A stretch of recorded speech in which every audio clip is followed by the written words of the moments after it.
Hello boss, কেমন আছেন? আপনাকে তো ফ্রি পাওয়া যায় না, যাক অনেক দিন পরে আপনাকে পেলাম। আর বলবেন না, অফিসের যে কাজ, সব কাজ তোমাকে একাই দেখতে হয়। এর জন্য আমাদের ফ্রি থাকি না, আসে ওই আসে, কত মিটিং, কত কিছু অ্যারেঞ্জমেন্ট করতে হয়, বুঝতেই পারছেন, এর জন্য ব্যস্ত থাকতে হয়। বস, আমার ইনক্রিমেন্টের ব্যাপারটা নিয়ে একটু কথা বলতে চাই।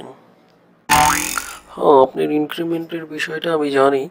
আপনার ইনক্রিমেন্টের জন্য আমরা ম্যাক্সিমাম এফোর্ট দিয়েছি, বিশেষ করে আমি ও সর্বোচ্চ এফোর্ট দিয়ে আপনার জন্য ম্যাক্সিমাম আউটপুট নিয়ে এসেছি।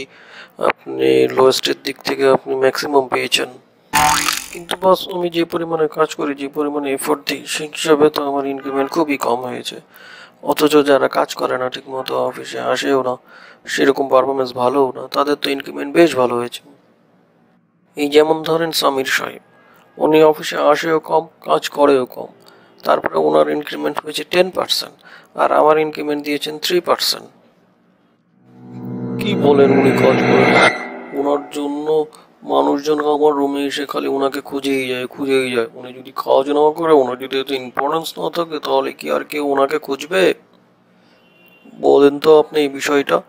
আর যেটা হচ্ছে যে উনার এত ইম্পর্টেন্ট কাজ, উনি যে পরিমাণে ব্যস্ত থাকে, উনি একটু লেট করেও আসলে উনি যে পরিমাণে ব্যস্ত থাকে, এটা তো আসলে সবার চোখে পড়ে না। বাহ, বাহ, বাহ, খুব সুন্দর। কথা হলো যে আমাদের যে জাকির সাহেব আছেন, ওনার তো অফিসে ঠিক মতো ওরকম ভাবে আসে না, কিন্তু উনি মালিক পক্ষের লোক হওয়াতে ওনার ইনক্রিমেন্ট এত বেশি কিভাবে সম্ভব? শোনেন, ওনার ইনক্রিমেন্ট এমনি এমনি হয়নি। উনি যে কাজের লোক সেটা তো আপনি জানেন না।